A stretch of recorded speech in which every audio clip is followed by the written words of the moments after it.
teman-teman, perkenalkan kami dari kelompok 2 yang di sini kami akan menjelaskan pembuatan prototipe dengan metode 3D printing.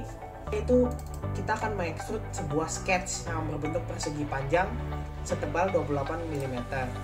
Selanjutnya dari bawah sketch, dari bawah balok tersebut yang telah kita ekstrud, maka kita akan membuat sebuah sketch persegi panjang, lalu akan kita ekstrud sedalam 14 mm. Selanjutnya pada atas balok tersebut yang telah kita ekstrud, maka akan diekstrud sebuah bentuk sketch setebal 100 mm kurang 28 mm. Seterusnya dari ekstrudan tersebut memiliki sebuah ujung yang berbentuk seperti balok tipis. Nah, dari samping balok tipis tersebut akan kita ekstrud, akan kita buat sketch segitiga lah yang akan kita ekstrud agar terlihat seperti rib. Selanjutnya dari paling atas, permukaan balok paling atas akan kita buat sketch persegi panjang, lalu akan kita ekstrud hingga ke dasar bangun.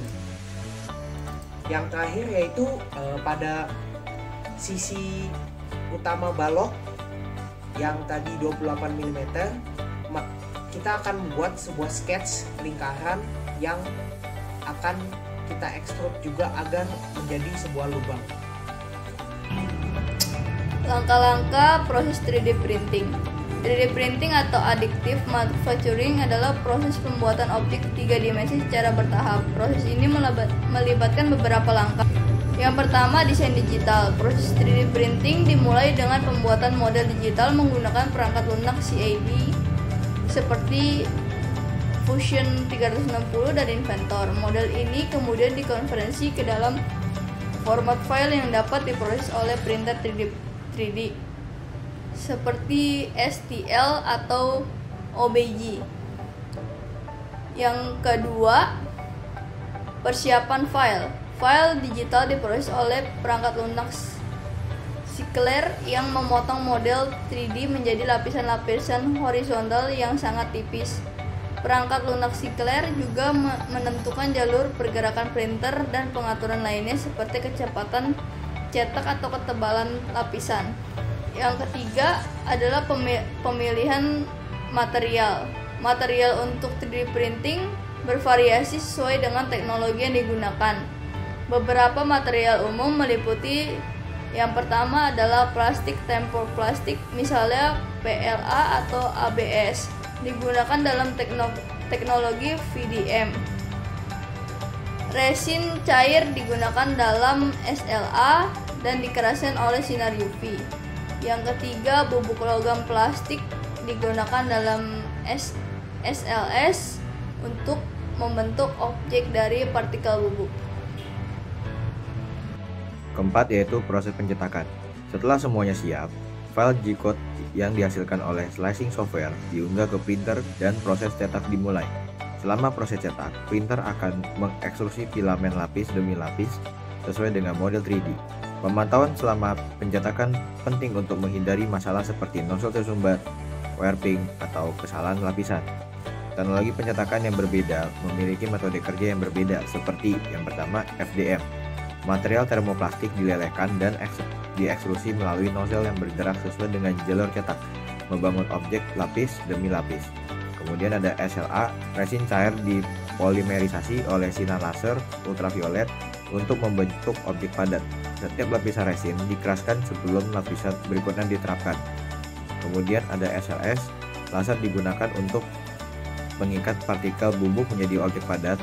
Laser memindai permukaan bubuk sesuai dengan pola lapisan. Yang kelima yaitu pendinginan. Setelah pencetakan selesai, biarkan model mendingin di atas bed printer. Ini mencegah warping atau deformasi yang mungkin terjadi jika model dilepaskan pada saat masih panas. Setelah dingin, lepaskan model dari bed printer. Jika sulit untuk dilepas, gunakan spatula atau alat khusus lainnya dengan hati-hati. Kemudian yang keenam yaitu finishing. Pada tahap finishing, yaitu pengaplasan dan pembersihan, kadang-kadang hasil cetak memerlukan sedikit penyempurnaan. seperti pengaplasan untuk menghaluskan permukaan atau menghilangkan material berlebih. Dan juga dapat dilakukan pengecatan atau pelapisan setelah model dicetak. Jika diperlukan, bisa dilakukan pengecatan atau pelapisan agar model tampak lebih menarik sesuai dengan kebutuhan. Jenis bahan yang digunakan. Jenis bahan atau material yang digunakan dalam 3D printing adalah PLA+. PLA+ adalah varian yang ditingkatkan dari filamen PLA atau polyester resin, salah satu material paling umum digunakan dalam 3D printing. PLA+ memiliki beberapa modifikasi dan komposisinya yang meningkatkan sifat mekanis dan performa cetaknya dibandingkan PLA biasa. Keunggulan PLA+ dibanding PLA biasa adalah yang pertama, kekuatan dan daya tahan. PLA+ umumnya lebih kuat dan lebih tahan lama dibandingkan PLA biasa. Sifat mekanisnya seperti kekuatan tarik dan ketahanan benturan ditingkatkan sehingga cocok untuk mencetak objek yang lebih fungsional dan tahan lama. Yang kedua, fleksibilitas. PLA+ lebih fleksibel daripada PLA biasa sehingga tidak mudah rapuh atau patah. Ini membuatnya lebih cocok untuk aplikasi yang memerlukan daya tahan lebih tinggi dan sedikit lenturan. Yang ketiga, ketahanan terhadap suhu.